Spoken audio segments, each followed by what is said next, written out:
ရှင်ဝခရစ်ဝင်အခန်းကြီးကိုအပိုက်ငယ်39ကိုအခြေပြုချက်အနေနဲ့ယူပြီးတော့ဒီနှုတ်ကပတ်တော်ပေါ်မှာကျွန်တော်ဒေသနာခံယူတော့ကြမှာဖြစ်တယ်။ဒီနေရာမှာယေရှုကပြောတယ်မျက်စိကန်းတဲ့သူကိုငါမြင်စေဖို့လာတယ်။တစ်ဆက်တည်းမှာမျက်စိမြင်နေတဲ့သူတွေကိုလည်းကန်းစေဖို့ငါလာတယ်ယေရှုကမိန့်တော်မူတယ်။ဟုတ်ပြီဒီတမန်ကျမ်းစာကဘာကြောင့်ဒီလိုပြောရတာလဲ။ဒီနှုတ်ကပတ်တော်ရဲ့ context ကဘာလဲနောက်ခံသမိုင်းက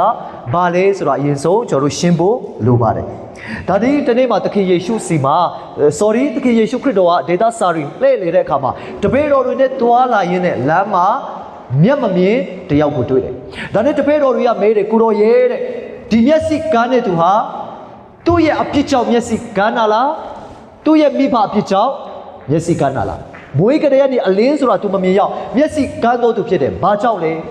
ဒါနဲ့ယေရှုပြန်ပြောတယ် तू အပြစ်ကြောင့်လည်းမဟုတ်ဘူးမိဘအပြစ်ကြောင့်လည်းမဟုတ်ဘူးဖခင်ရဲ့သားတော်ဘုန်းတော်ထင်ရှားဖို့အကြောင်းဖြစ်တယ်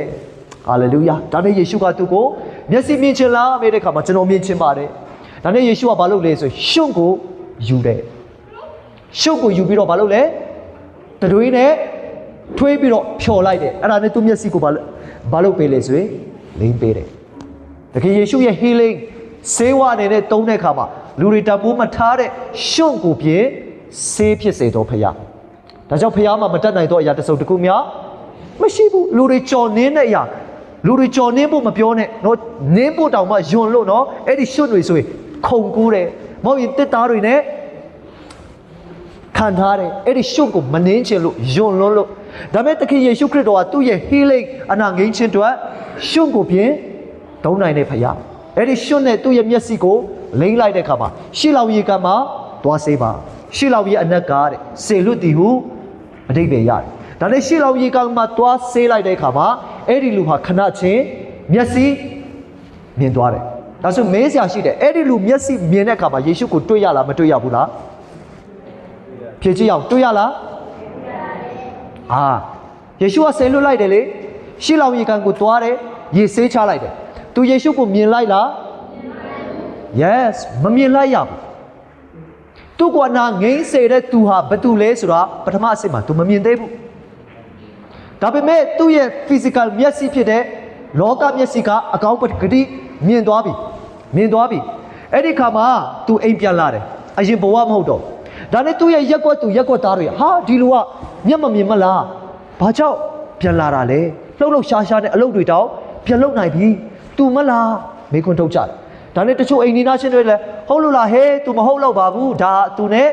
ရုပ်ချင်းတူတဲ့ तू ဖြစ်မှာပါအမျိုးစုံငင်းခုန်ကြတယ်ဒါနဲ့အဲ့ဒီပတ်ဝန်းကျင်ကလူတွေကဖာရိရှဲတွေစီကိုတွားတိုင်တယ်တွားပို့လိုက်ဖာရိရှဲတွေကမဲတယ်မင်းမျက်စိဘလို့မြင်တာလဲမွေးကလေးကနေတခါမှမျက်စိမမြင်ဘူးတဲ့မျက်ကန်းနေတဲ့ तू မင်းဘလို့မြင်တာလဲငါတို့ပြောစမ်းပါဦး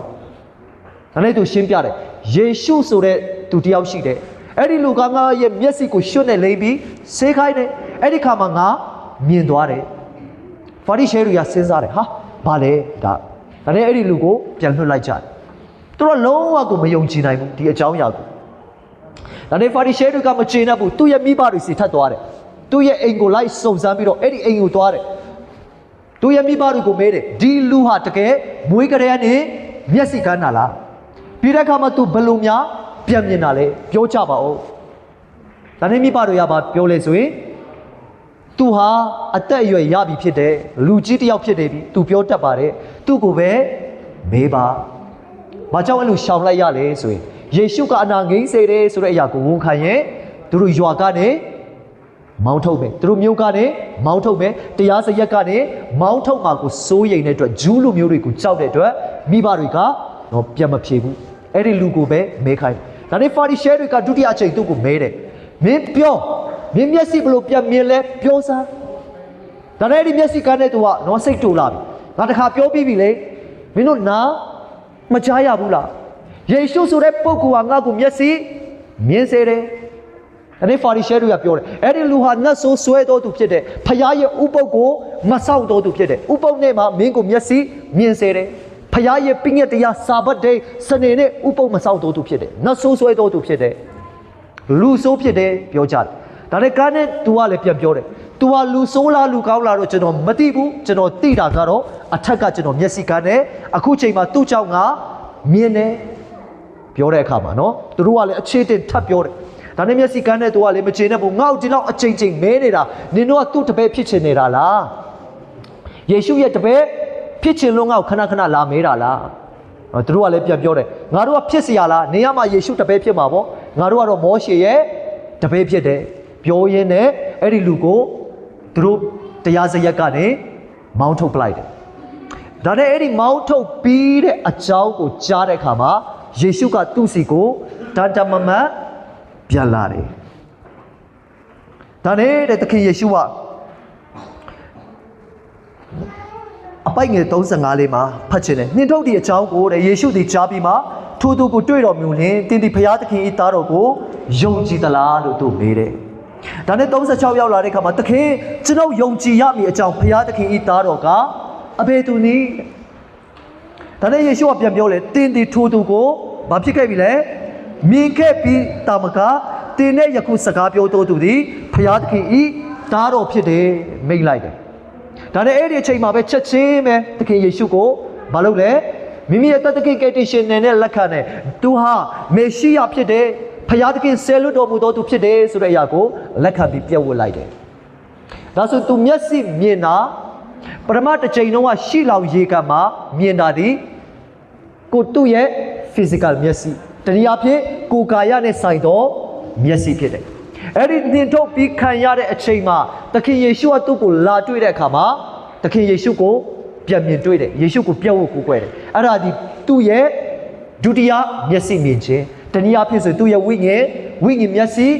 ပွင့်ခြင်းသခင်ယေရှုကိုမြင်တွေ့ခြင်းကိုတွေ့ရတာဖြစ်တယ်ဒါနဲ့ယေရှုအပိုက်ငယ်39ရောက်လာတဲ့အခါမှာဒီနေ့ဝေငှမဲ့အကြောင်းအရာရောက်လာတယ်ယေရှုကတဲ့မျက်စိမြင်တော်သူကိုတဲ့ကန်းဆယ်ဖို့မျက်စိကန်းနေတဲ့သူကိုကြတော့မြင်ဆယ်ဖို့ဒီလောကကိုငါကြွလာတယ်ဆိုတဲ့စကားကိုသူစပြောတာဖြစ်တယ်ဒါဆိုရင်သခင်ယေရှုကဘာကြောင့်ဒီစကားကိုပြောတာလဲမျက်စိကန်းတဲ့သူကိုမြင်စေဖို့လို့ပြောတဲ့အခါမှာဒီနေရာမှာတော့ဗာတိမဲတို့လိုမျိုးဒီရှိလောင်ရေကန်မှာဆေးရတဲ့သူလိုမျိုး physical မျက်စိကိုကန်းနေတဲ့သူကိုပဲဆိုလိုတာမဟုတ်ဘဲနဲ့ဝိညာဉ်မျက်စိဖွင့်ပေးဖို့သခင်ယေရှုလာတာဖြစ်တယ်ဒီနေ့မှာနော်မျက်စိမြင်စေတဲ့အချက်၃ချက်ကိုပြောမှာဖြစ်တယ်နံပါတ်1မြင်ခြင်းမျက်စိမြင်ခြင်းကတော့သခင်ယေရှုမဖွင့်ပေးရင်လူကကိုယ့်အပြစ်ကိုမမြင်နိုင်ဘူးလူကထူးဆန်းတဲ့အရာကဒီမျက်လုံးကအကောင်းကြီးဒါပေမဲ့အရန်ထူးဆန်းတယ်သူများရဲ့အပြစ်ကိုမြင်တော်များလဲကိုယ့်ရဲ့အပြစ်ကိုကြတော့မဖြစ်လဲမမြင်နိုင်ဘူးလောကမှာလေအလွယ်ဆုံးကသူများအပြစ်ကိုမြင်ဖို့ဒါပေမဲ့လောကမှာအခက်ဆုံးကကိုယ့်အပြစ်ကိုမြင်ဖို့ငါမှားသွားတယ် sorry ပါနော်ဆိုတဲ့အရာပြောဖို့အရန်ခက်တယ်ကိုယ့်ရဲ့အပြစ်ကိုယ့်ရဲ့အားနည်းချက်ကိုပြန်မြင်ဖို့ကကမ္ဘာမှာအခက်ဆုံးပဲတော့ချစ်တော်ယုံကြည်သူများဒါကြောင့်ကိုဘာမြင်ဖို့လိုအပ်လဲနံပါတ်1မှာဒီလောကကြီးကတဲ့လူတွေအားလုံးတင်တဲ့ကျွန်ုပ်ကဒီလောကမှာရှိတော်သူတွေကမျက်စိကွယ်ထားတယ်။ဘာကြောင့်မျက်စိကွယ်ထားလဲဆိုဤလောကဤကိုတဲ့အစိုးရတော်မြင်းကလူသားတို့ရဲ့မျက်စိကိုဘာလုပ်ထားလဲကွယ်ထားတယ်ပိတ်ထားတယ်အလင်းကိုမမြင်စေခြင်းကကွယ်ထားတယ်။ဒါကြောင့်မလို့တော့နံပါတ်1ကိုအပြစ်သားမှန်မမြင်နိုင်ဘူးကိုကောင်းတယ်လို့ပဲအားလုံးကမြင်ကြတယ်။ဒါကြောင့်မလို့ကယ်တင်ရှင်ကိုလည်းလူတွေကမလိုအပ်ကြဘူး။ဖျားအားလုံးကအတူတူပါပဲလို့မြင်နေတာနံပါတ်1ကိုကအပြစ်သားမှန်မမြင်နိုင်ကြလို့မျက်စိကန်းနေလို့ဖြစ်တယ်။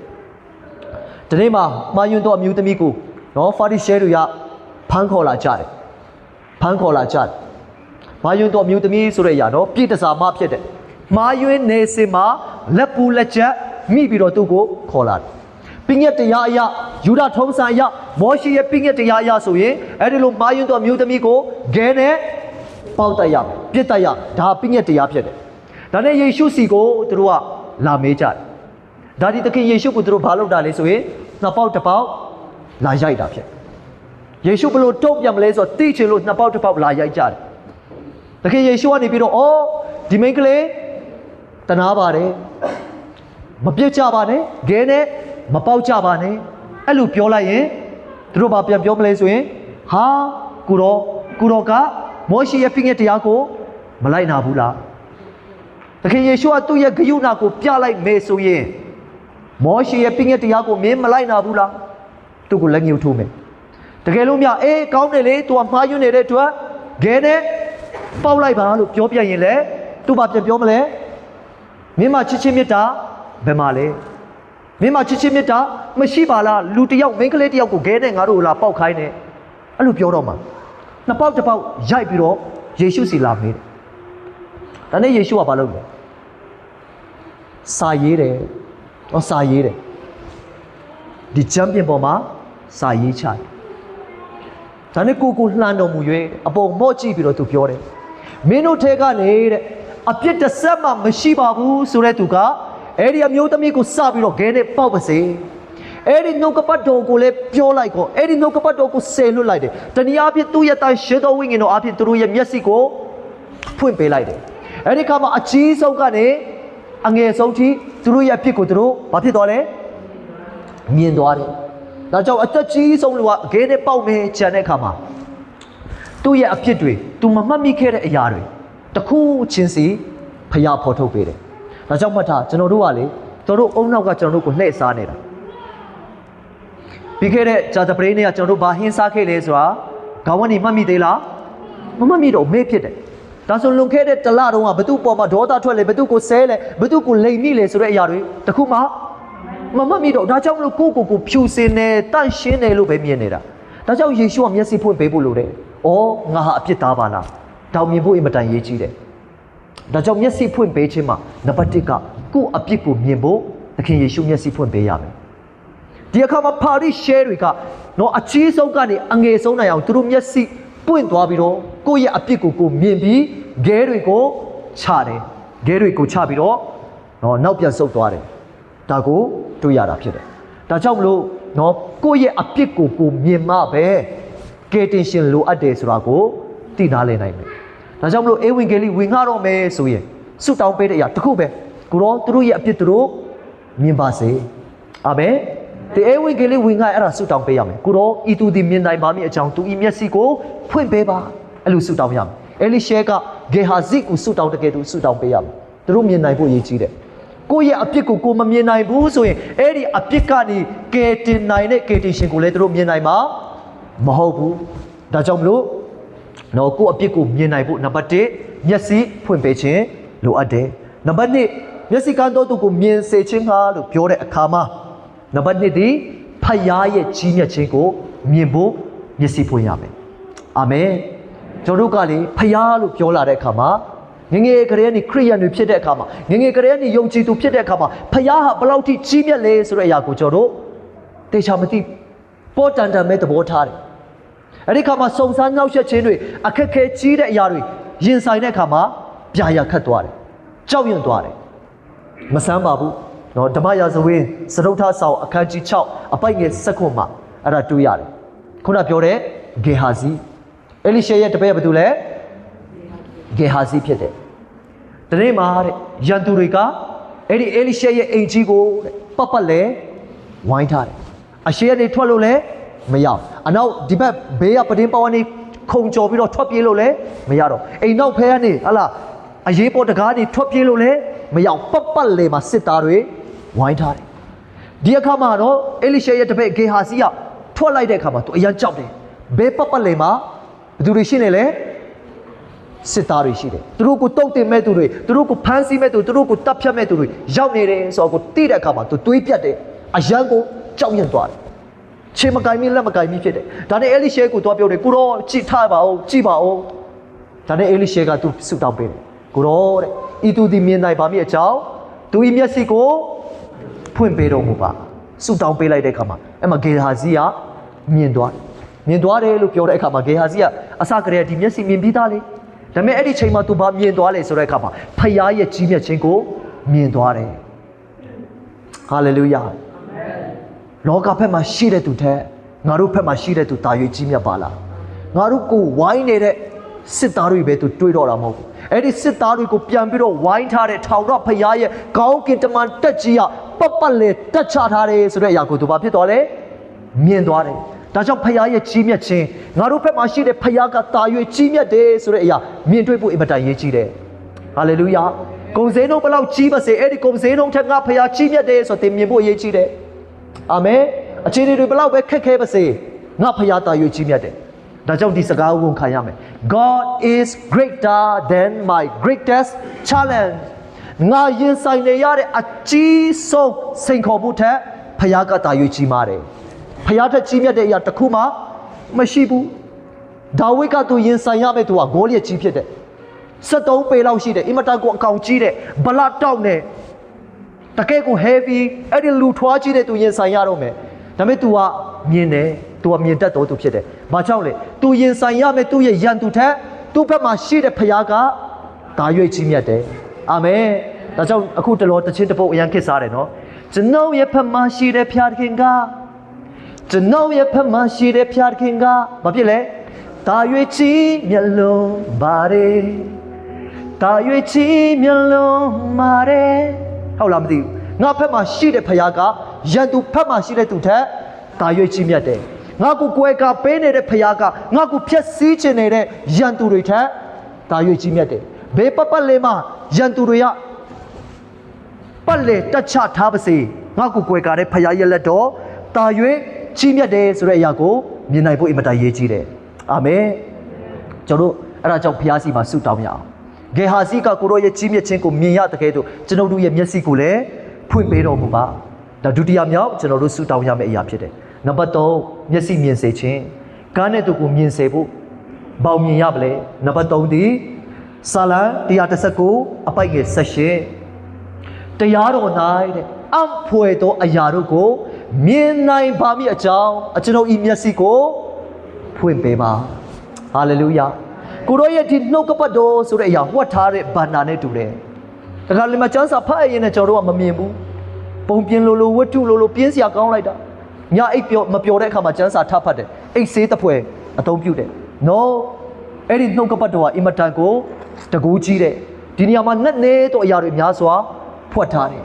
အဲ့ဒီခါမှာနှုတ်ကပတ်တော်ကိုလှမ်းပြီးတော့ဖွင့်လိုက်တဲ့အခါမှာဆုတောင်းရမယ်ကိုတော့ကျွန်တော်ဟာတရားတော်ထဲမှာအံ့ဖွယ်သောအရာတို့ကိုမြင်နိုင်ပါမည်အကြောင်းကျွန်တော်ရဲ့မျက်စိကိုဖွင့်ပေးပါကိုတော့အဲ့ဒီခါမှာကိုကကျမ်းစာတစ်ပိုက်ဖတ်လိုက်တိုင်းမှာအော်ကိုတော်ကငါ့ကိုဒီလိုချစ်ပါလားဘုရားသခင်ငါ့ဘက်မှာဒီလောက်ထိတက်သေးထူပေးနေပါလားဘုရားသခင်ငါ့ရဲ့အပြစ်ရှိသမျှကိုစေကြောပြီးတော့ငါ့ဘက်မှာငါဟာတန်ရှင်တော်သူဖြစ်တယ်ဆိုတဲ့အရာကိုခမည်းတော်ရဲ့လက်ရဘက်မှာထိုင်လျက်အမြဲတမ်းတက်သေးထူပေးပါတကားတောင်းနားလေလာမယ်ကျမ်းစာကိုဖတ်ရင်လည်းဘုရားရဲ့ဖွင့်ပြခြင်းတွေမြင်လာမယ်အာမင်အာမင်ဒါကြောင့်မလို့ကျမ်းစာဆိုတဲ့အရာနော်ဒီတိုင်းဖတ်ရင်နားမလည်နိုင်ဘူးဒါကြောင့်မလို့ကျမ်းစာဆိုတဲ့အရာကိုဖတ်တဲ့အရာလဲရှောက်ပြီးယူလို့မရဘူး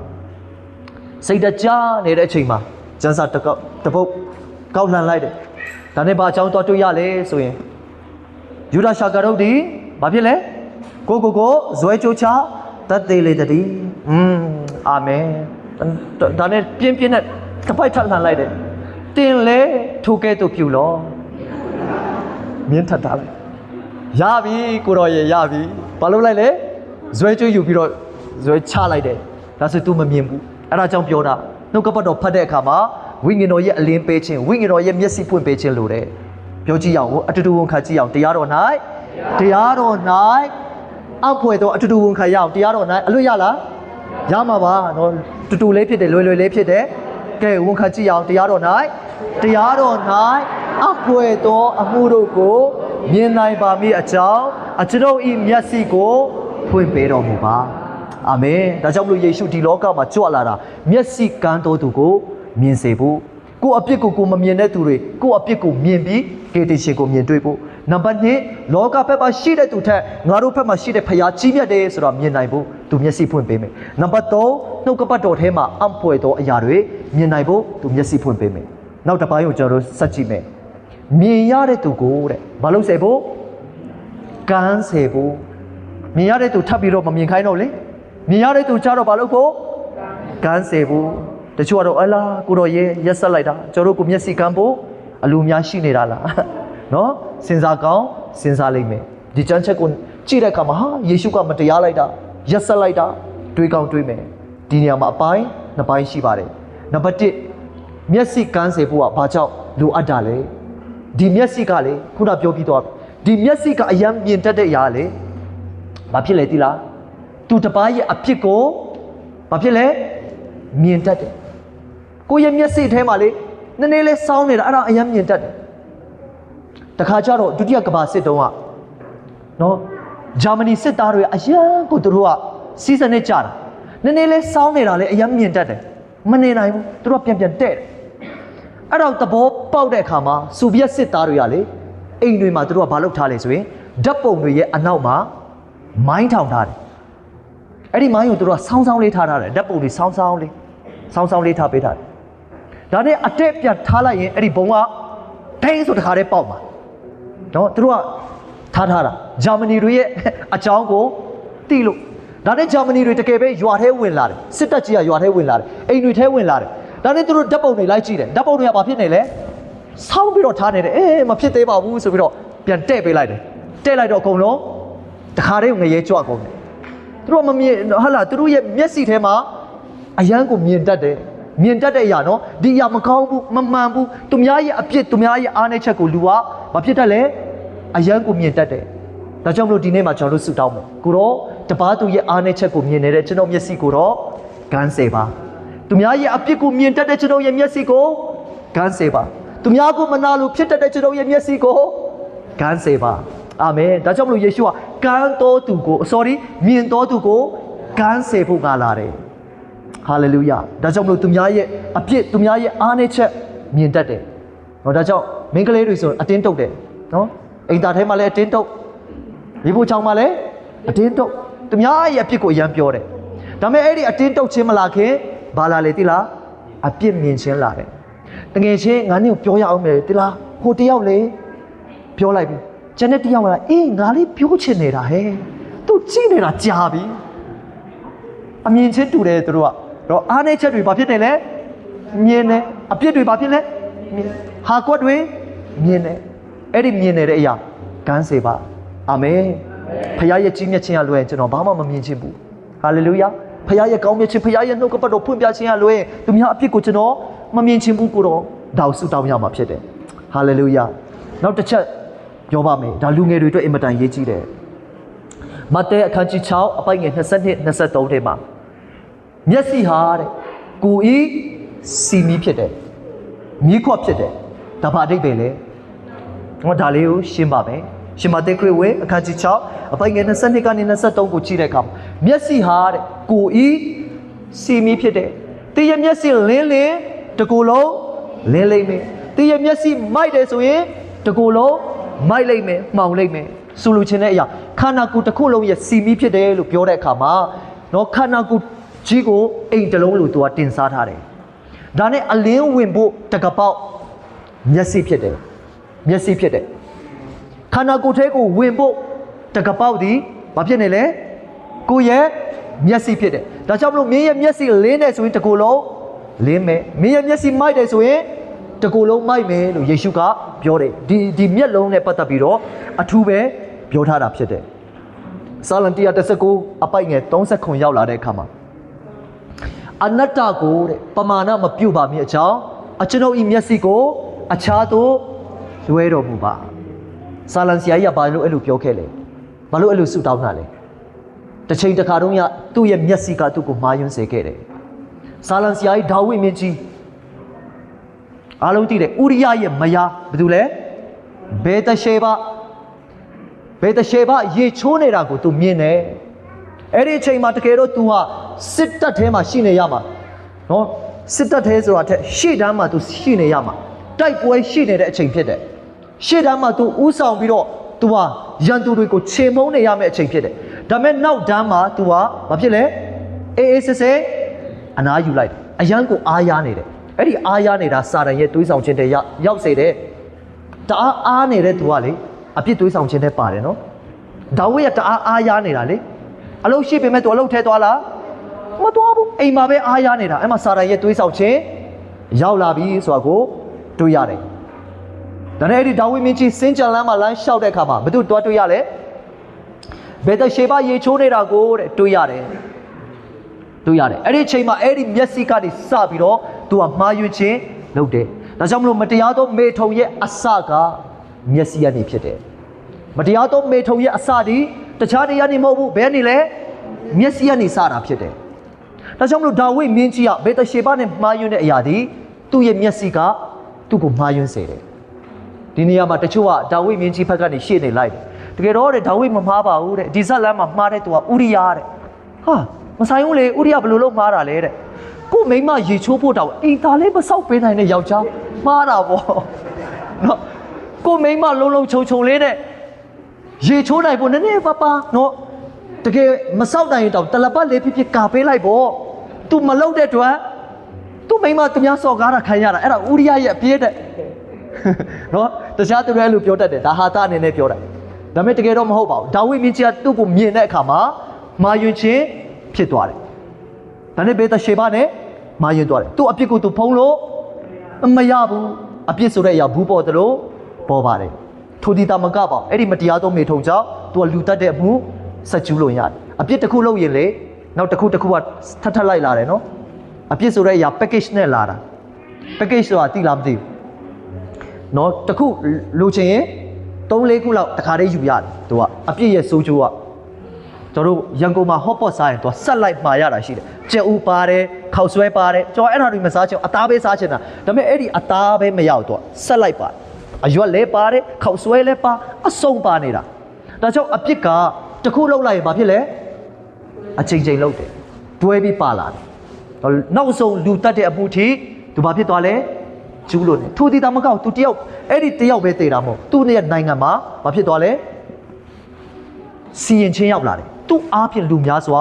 ဆုံးရှုံးခဲ့တယ်အပြစ်ဆိုတာဘယ်လောက်ထိကြောက်စရာကောင်းတယ်ဆိုတဲ့အရာကိုတွေ့ရတယ်ဒါကြောင့်မလို့စာလံ119အပိုက်ငယ်30ရောက်လာတဲ့အခါမှာတော့အနတ္တကိုတဲ့ပမာဏမပြုတ်ပါမြဲအကြောင်းအကျွန်ုပ်ရဲ့မျက်စိကိုအခြားသို့လွှဲပေးပါသခင်ဟာလေလုယာအာမင်ဒီမျက်စိကြောင့်မှားတယ်ဆိုတဲ့အရာဒါဝိဒ်ကကောင်းကောင်းသဘောပေါက်သွားတဲ့အခါမှာကိုတော်ရဲ့ကျွန်ုပ်ရဲ့မျက်စိကိုအခြားသို့လွှဲပေးပါအခြားသို့လွှဲပေးပါ direction လွှဲပေးပါအနတ္တအရာတွေလောကအရာတွေတော့ငြိငြူတဲ့အရာတွေမကြည့်ဘဲနဲ့အဲ့ဒီအရာကနေမျက်စိကိုကျွန်ုပ်ကိုလွှဲပေးပါဆုတောင်းတာဖြစ်တယ်ဟာလေလုယာဒါနဲ့ယောဘရဲ့ဆုတောင်းတယ်လေထူနည်း၎င်းဖြစ်တယ်ယောဘဝတ္ထုအခန်းကြီး31အပိုက်ငယ်1ရောက်လာတဲ့အခါမှာယောဘဝတ္ထုအခန်းကြီး31အပိုက်ငယ်1ရောက်လာတဲ့အခါမှာယောဘကတဲ့သူကပရိငင်စာချုပ်ထားတယ်ဘယ်သူနဲ့ချုပ်ထားလဲဆိုရင်သူရဲ့ဘယ်သူနဲ့ချုပ်မယ်ထင်လဲခုနကျွန်တော်တို့ဒီနေ့ပြောနေတဲ့ subject လေဘာလဲမျက်စိနဲ့သူ့ရဲ့မျက်စိနဲ့သူပရိငင်ချုပ်တယ်တဲ့သူ့ရဲ့မျက်စိနဲ့သူစာချုပ်တယ်အဲ့ဒါဘာလုပ်ဖို့လဲဆိုရင်အဲ့ဒီမျက်လုံးနဲ့ကောင်မလေးတွေကိုမကြည့်ဖို့ကောင်မလေးတွေကိုမကြည့်ဖို့ဒါကြောင့်မျက်စိဆိုတဲ့အရာအရင်ရေးကြည့်တယ်ဒီခေတ်ကလည်းယောက်ျားလေးတွေပဲမဟုတ်ဘူးမိန်းကလေးတွေလည်းမျက်စိကစားတယ်အဆိုတော်တွေအားပေးတာတောင်မှမျက်စိနဲ့အားပေးတာနားနဲ့အားမပေးတော့ဒီခေတ်ကဟုတ်လားဒါကြောင့်အားပေးတယ်နော်အောင်စပူတို့ဆိုင်းရီမို့နော်အားပေးတယ်သူ့အတန်ဟာတဲ့နော်ဟာတာနေတဲ့လူတွေက comment မှာရေးကြတာပါတွေ့တာမြင်းအော်တန်တောင်မှနည်းနည်းနားထောင်လို့ကောင်းသေးတယ်မြင်းအော်တန်လေသိလားမြင်းအော်တဲ့အတန်တောင်နားထောင်လို့ကောင်းအောင်မေဒါပေမဲ့ तू အောင်စပူတချင်းဆိုးလိုက်တဲ့အရာတကယ်ကိုမြင်းအော်တန်ထက်ဆိုးတယ်တဲ့ဒါပေမဲ့ကောင်မလေးတွေကကြိတ်ကြိတ်တိုးပဲနော်သူတချင်းဆိုရင်အမလေးတလန်းလုံးအပြည့်ပဲရှိုးပွဲမှာအပြည့်ပဲအရန်သဘောကျတာသူတို့ကတချင်းနားထောင်တာနားနဲ့နားမထောင်တော့လေနော်ဒီခေတ်ကဘာနဲ့နားထောင်လဲမျက်စိနဲ့နားထောင်တယ်သဘောကျတယ်ကိုရီးယားကောင်လေးတွေတချင်းဆိုတယ်တချင်းကောင်းလားမကောင်းလားလည်းမသိပါဘူးအတိတ်ပဲလဲနားမလဲဒါပေမဲ့သဘောကျတယ်အားပေးတယ်ဘာနဲ့အားပေးနေရလဲမျက်စိဒါပေမဲ့မှတ်ထားပါမျက်စိဆိုတဲ့အရာကကိုယ်ခန္ဓာရဲ့စီမီဖြစ်တယ်မျက်စိလင်းတယ်ဆိုတကူလုံးလင်းမယ်မျက်စိမောင်မိုက်တယ်ဆိုရင်တကူလုံးမောင်မိုက်မယ်ဒါကြောင့်အိုတတိထားတင်းရဲ့မျက်စိဘာကိုကြည့်လဲနော်တင်းရဲ့တတိထားပါတင်းရဲ့မျက်စိကတင်းကိုမာယွန်းစေပဲနောက်ဆုံးလာပြီနော်နောက်ဆုံးသခင်ယေရှုကဒီလိုပြောပါတယ်တင်းရဲ့မျက်စိကတင်းကိုမာယွန်းစေတယ်ဆိုရင်အဲ့ဒီမျက်စိကိုထုတ်လိုက်ပါမျက်စိမပါဘဲနဲ့တဲ့ကောင်းကင်နိုင်ငံဝင်စားတယ်ဆိုရင်ပူပြီးကောင်းပါတယ်ဒါပေါ့ပြောချင်တာလေကိုရဲ့မျက်စိကကိုမာယွန်းစေတယ်ဆိုအဲ့ဒီမျက်စိကြီးကိုဖောက်ထုတ်ပြီးတော့ဟာလာမျက်စိအစုံနဲ့ငရဲသွားတာထက်စားရင်မျက်စိမပါဘဲနဲ့ကောင်းကင်သွားတာကမှမုံမြတ်အောင်မယ်လို့ပြောတဲ့အခါမှာအဲ့ဒါဘာကိုပြောတာလဲ ဘာကိုပြောတာလဲဒါနဲ့အနည်းငယ်ပြောပြချင်ပါတယ်တခင်ယေရှုကဒီစကားကိုပြောတဲ့အခါမှာနော်ဆေးပညာအရာသူပြောချင်းဖြစ်တယ်တင်းလက်ကတင်းကိုမှားယွင်းစေတယ်ဆိုရင်တင်းလက်ကိုဖြတ်လိုက်ပါလက်တစ်ဖက်မပါဘဲနဲ့ကောင်းကင်နိုင်ငံဝင်စားတာကောင်းတယ်လက်အစုံနဲ့ငရဲကြတာထက်ဆိုင်အဲ့ဒါပိုကောင်းတယ်လို့သူပြောတဲ့အခါမှာအဲ့ဒါဘာကြောင့်လဲကင်ဆာရှိတဲ့သူတွေသဘောပေါက်တယ်ကင်ဆာ cell တစ်ခုကလက်ကိုနော်ကင်ဆာ cell ကလက်မှာပြန့်သွားပြီဆိုရင်သူတို့ဘာလုပ်ရလဲဖြတ်ခုတ်ပလိုက်ရတယ်ဖြတ်ခုတ်ပလိုက်ရတယ်သူပြုတ်မှသာလင်အဲ့ဒီကင်ဆာ cell ကမပြတ်တော့ဘူးတော့ခြေထောက်မှာလည်းထိုးနည်း၎င်းမဲ့နောက်ကင်ဆာပဲမဟုတ်ပါဘူးစီးချိုသမားတွေလည်းအဲ့ဒါရှိတယ်နော်စီးချိုသမားတွေပိုးဝင်သွားရင်မလုပ်ပလိုက်ရလဲခန္ဓာကိုယ်တွေကိုဖြတ်ခုတ်ရတယ်ဖြတ်ထုတ်ပလိုက်ရတယ်ဘာကြောင့်လဲလက်ကအရေးကြီးပါတယ်မျက်လုံးလည်းအရေးကြီးတယ်သူတို့အရန်တံပိုးထားတယ်ဒါပေမဲ့ကိုယ့်ရဲ့အသက်ထက်တော့ဘယ်အရာမှအရေးမကြီးဘူးဒါကြောင့်မလို့မင်းရဲ့အသက်ထက်အဲ့ဒီအရာအရေးမကြီးတဲ့အတွက်ဖြတ်ထုတ်လိုက်ပါလို့သူပြောချင်တာတနည်းအားဖြင့်အဲ့ဒါဘာပြောချင်တာလဲမင်းအရန်ကြိုက်တဲ့အရာကိုမကြည့်နဲ့မင်းရဲ့အသက်ဝိညာဉ်ပိုအရေးကြီးလို့မင်းအရန်ဆွဲလန်းနေတဲ့အရာမင်းအရန်သဘောကျနေတဲ့အရာကိုမလုပ်နဲ့အရန်ကြိုက်တယ်အဲ့ဒါကိုမတောင်းနဲ့ပြောချင်တာဖြစ်တယ်ကတော့ခေအရန်တွားချင်တဲ့အရာမတွားနဲ့မင်းရဲ့ခြေထောက်ကနားလေနိုင်ဖို့ဖျားရှိကောင်းကြီးပေးပါစေအပြစ်ကိုတဲ့အရန်ကြိုက်တယ်ကိုယ့်အတွက်အရန်ကောင်းတယ်ဒါပေမဲ့အဲ့ဒီအရာထက်ဘယ်အရာတန်ဖိုးရှိနေလဲကိုယ့်ရဲ့အသက်ဝိညာဉ်တန်ဖိုးရှိတယ်ဒါကြောင့်မလို့ကိုယ့်ရဲ့အသက်ဝိညာဉ်ထက်ကျန်တဲ့အရာအရေးမကြီးတဲ့အတွက်ကိုယ့်ရဲ့အကြိုက်ဆုံးအရာတွေကိုမလုပ်ရမလဲဖြတ်ထုတ်လိုက်ရမယ်ကိုယ့်ရဲ့ဆွဲလန်းခြင်းတွေကိုဖြတ်ထုတ်ရမယ်အဲ့ဒါဟာတမန်တရားဖြစ်တယ်အာမင်ဒါတမန်တရားနဲ့နော်သခင်ယေရှုဟာအပြစ်နဲ့ပတ်သက်လာရင်အဲ့ဒီလောက်ထိပြင်းထန်ဥပမာနဲ့တုံးပြီးတော့ဖော်ပြထားတယ်ဒါကြောင့်မလို့ကိုယ့်ရဲ့မျက်စိကကိုမှားယွင်းစေတယ်ဆိုရင်မျက်စိကိုထုတ်ရမယ်ဆိုလိုချင်တဲ့အရာကအဲ့ဒီမျက်စိအားဖြင့်နောက်မမားယွင်းဖို့အဲ့ဒီမျက်စိကိုထိမ့်သိမ်းရမယ်အာမင်အာမင်ဒီမျက်စိတွေကိုခန္ဓာရဲ့မဖြစ်နေလဲစီမီးဖြစ်နေတယ်နော်အဲ့ဒီမျက်စိလင်းနေဆိုရင်တနည်းအားဖြင့်အဲ့ဒီမျက်စိကဖရားရဲ့အလင်းကိုတွေ့တယ်ဆိုရင်ကိုယ့်ရဲ့ခန္ဓာကိုယ်တစ်ခုလုံးအလင်းထဲမှာရှောင်လာတယ်ဒါပေမဲ့ကိုကမှောင်မိုက်ထဲမှာပဲကျင်လည်ပြီးတော့မှောင်မိုက်အရာတွေကိုပဲကိုယ့်ရဲ့မျက်စိကနေကြည့်တယ်ဆိုရင်ခန္ဓာကိုယ်တစ်ခုလုံးတဘဝလုံးမှောင်မိုက်သွားမှာဖြစ်တယ်ဒါကြောင့်မလို့မျက်စိဟာအရေးကြီးဆုံးဖြစ်တယ်အာမင်ဒါကြောင့်မလို့ဒီနေ့မှာသခင်ယေရှုယောဟန်9အပိုက်ငယ်39ထဲမှာပြောထားတဲ့အတိုင်းပဲမျက်စိမြင်စေပါတစ်ဖက်မှာမျက်စိကန်းစေပါအဆုံးသတ်ပါမယ်ကိုတော့ကျွန်တော်မျက်စိကိုမြင်စေပါလို့ကျွန်တော်တို့အရင်ဆုတောင်းမယ်ကိုအပြစ်ကိုမြင်ဖို့ကျွန်တော်ရဲ့မျက်စိကိုမြင်စေပါအပြစ်ကိုမြင်လာလေကျေးဇူးတော်ချီးမွမ်းလေရှင်ပေါလုကလေကျေးဇူးတော်အရန်နားလေတဲ့အရာကသူ့အပြစ်ကိုသူဘာဖြစ်နေတာလဲမြင်နေတာအပြစ်ရှိတော်သူတို့တွေနဲ့ငါဟာအကြီးဆုံးဖြစ်တယ်ငါဟာအကြီးဆုံးဖြစ်တယ်အပြစ်သားတွေထဲမှာငါဟာအပြစ်အကြီးဆုံးသူ့ရဲ့အပြစ်ကိုသူမြင်တဲ့အခါမှာအဲ့ဒီမြင်တတ်ခြင်းကပဲကျေးဇူးတော်ကိုပူနားလေလာစေတယ်ငါရဲ့အပြစ်ထဲသခင်ရဲ့အချစ်ကတာရွေးကြီးတယ်သခင်ရဲ့ခွင့်လွှတ်ခြင်းတွေပူနားလေလာတယ်အာမင်ဒါကြောင့်မလို့ယေရှုကနောဥပမာတစ်ခုပြောတဲ့အခါမှာ350အကျွေးတင်နေတဲ့သူကိုလွှတ်ပေးတယ်ဒါပေမဲ့ဒီဘက်မှာကျတော့35000အကျွေးတင်နေတဲ့သူကိုလွှတ်ပေးတယ်တဲ့ဥပမာလေးရှင်းတယ်ဒါဆိုဘယ်သူကပူကျေးဇူးတင်မလဲတဲ့ဘယ်သူကပူကျေးဇူးတင်မလဲ350လွှတ်ချင်းခံရတဲ့သူလား35000လား35000ကြီးများတော့လွှတ်ချင်းခံရတဲ့သူကပူကျေးဇူးတင်တယ်မလားအဲ့ဒီຢာကဘာကိုပြောချင်တာလဲဆိုကိုယ့်ရဲ့အပြစ်အယမ်းများတယ်ဆိုတာကိုသိလာလေအဲ့ဒီအပြစ်လွှတ်ခြင်းကိုခံစားတဲ့အခါမှာသခင်ကိုချစ်တတ်လေအာမင်ဒါကြောင့်မလို့ကိုရောကျွန်တော်ကိုမျက်စိဖွင့်ပေးပါကိုယ့်ရဲ့အားနည်းချက်ကိုပဲကိုနေ့တိုင်းမြင်တွေ့ဖို့သခင်ရဲ့ကျေးဇူးတော်စုံလင်ကြောင်းမြင်ဖို့အားနည်းခြင်းထဲမှာသခင်ကျေးဇူးလုံလောက်တယ်ဆိုတဲ့အရာမြင်ဖို့နံပါတ်1